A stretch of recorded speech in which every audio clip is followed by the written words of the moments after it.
While President Biden is headed to India, his vice president, Kamala Harris, was in Jakarta, Indonesia this week for the Association of Southeastern Nations Summit. She spoke to CBS News chief foreign affairs correspondent and Face the Nation moderator Margaret Brennan. They talked in a network exclusive interview this morning. And she responded to criticism of her from Republican 2024 hopefuls. And she addressed concerns that some Democrats have about President Biden's age. Here's part of that conversation. So you're 58 now. If you win a second term, as you and the president are running to do, he would be 86 at the end of it. And we are seeing Republican candidates hone in on you in particular as being next up for that job. Nikki Haley says a vote for Joe Biden is a vote for President Harris. Chris Christie, I want to be clear that I pray every night for Joe Biden's good health, not only because he's our president, but because of who our vice president is. Ron DeSantis, Harris is Biden's impeachment insurance. People know if she were president, batter the doors. As bad as Biden did, it would get worse. How do you respond to all of that?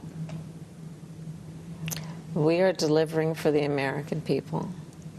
And the reality of it is that, unfortunately, very few of those who would challenge our administration actually have a plan for America. You look at what we have accomplished, Margaret.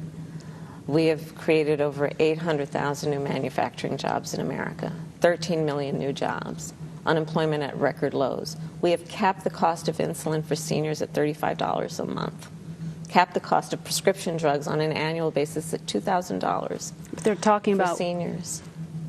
What you would do as president as being a risk. They're honing in on you. Why do you think that is? How do you respond to those attacks? That's not about policy. That's about you.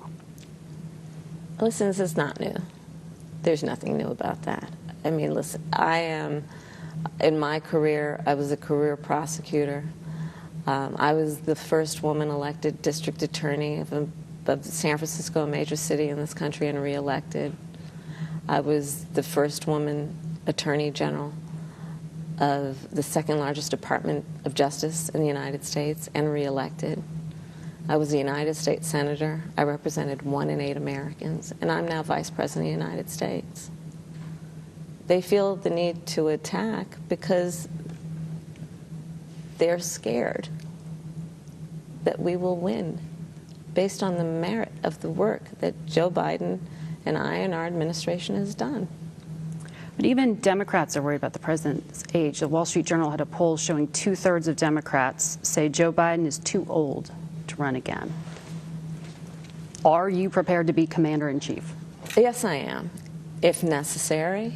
But Joe Biden is going to be fine. And let me tell you something. I work with Joe Biden every day. The work that, under Joe Biden's leadership, our administration has accomplished is transformative. What we have done, for years, administrations talked about what they would do in terms of Infrastructure Week. Remember that? Mm-hmm.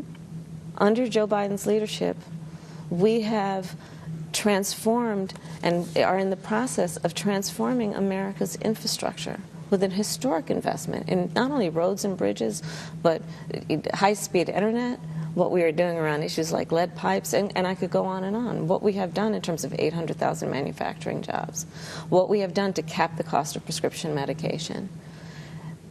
Many have talked about doing this. This is the work under Joe Biden's leadership that has actually been accomplished. And I think the American people, most of all, want a leader who actually gets things done. Mm-hmm. And that is what Joe Biden has accomplished.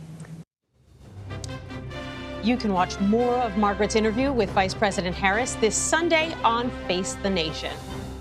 And Ashley Etienne joins us now. She is a CBS News contributor, and she's the former communications director for Vice President Kamala Harris and former House Speaker Nancy Pelosi. Ashley, great to have you here. How are you? So curious what you make of her response to Margaret's questions as Margaret laid out some very pointed, very personal attacks at the vice president by these Republican contenders. Did she push back forcefully enough? I mean, I thought she looked strong. I thought she looked comfortable in the role. And that's a big statement. The other thing I noticed too is when asked was she ready, no hesitation. She said, yes, I'm ready. Well, if what's needed. the alternative? What are you If- going to say? I'm not ready? No, I mean, you've been in politics as long as you've been covering politics as long as I've been in it, right? And the reality is there's a lot of answers. You could say, well, we have one president at a time, blah, blah, blah, blah. But she like leaned in and was very affirmative that she's ready for the job. And I think that that's a big statement for her.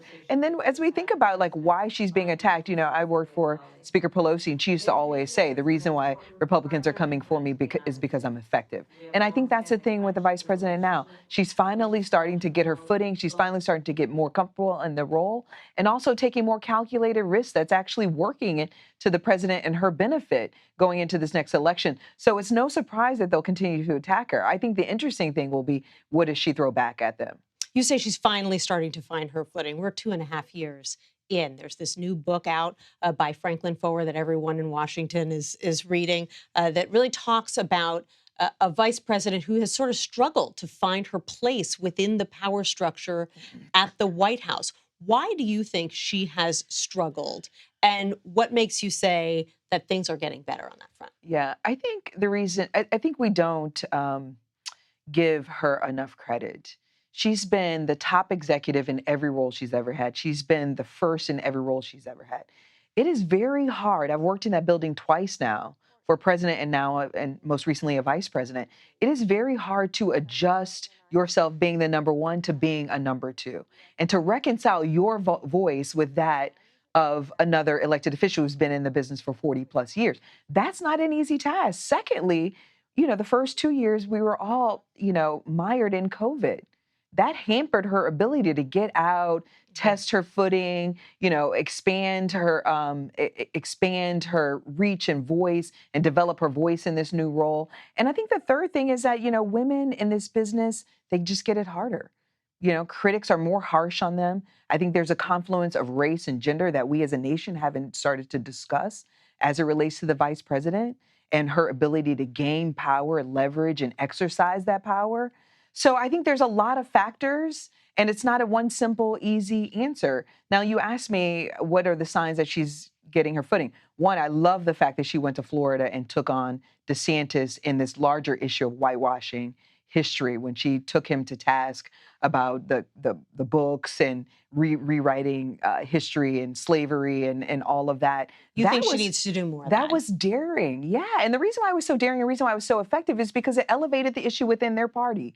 It smoked out Senator Scott, who then took on DeSantis on this issue of race, which is incredibly effective. Then she went to Iowa and talked about abortion rights, right, in Iowa, right ahead of the Republican debate. And so all of that is risky. And when you're the vice president, that's what you need to do. You need to take calculated risks that are going to benefit the principal. So you think she does best when she's a little pugnacious from time to time and taking on some hot button issues? Absolutely. But they're all issues that she has credibility on. She was on the Intelligence Committee. She was first, Attorney General, et cetera, et cetera. These are all issues that are very personal to her, that she's got a lot of credibility on, but they also galvanize her base. Right. But, you look at this new CNN poll that's just out. It finds that 3/4 of Americans, not just Republicans, but all Americans, worry that the president's age is going to affect his mental and physical competence in the job.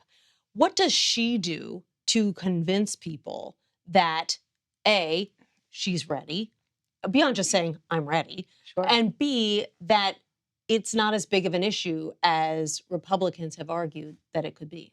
I think she does what she is doing, which is taking those calculated risks on issues that matter to not just Democratic base, but then to marginal voters as well, like abortion, double downing on abortion. She just recently announced that she's going to be doing a college tour. CBS had a poll out recently that said she's performing 60%, or favorabilities 60+% with voters 30 years and younger. That is a huge sweet spot for her that she can exploit that really adds value for the president. So I think that's the way that she does it. She gets out here, she has to take risk, she has to garner media attention, build out her voice a little more, and then just do it over and over and over again with, not at all relenting. Right. Yeah. Certainly no bigger issue that's animating the Democratic base right now than abortion. So, well, maybe Donald Trump. Okay, they're probably tied. Ashley Etienne, thank you so much for Nancy. bringing your insight today. Appreciate it.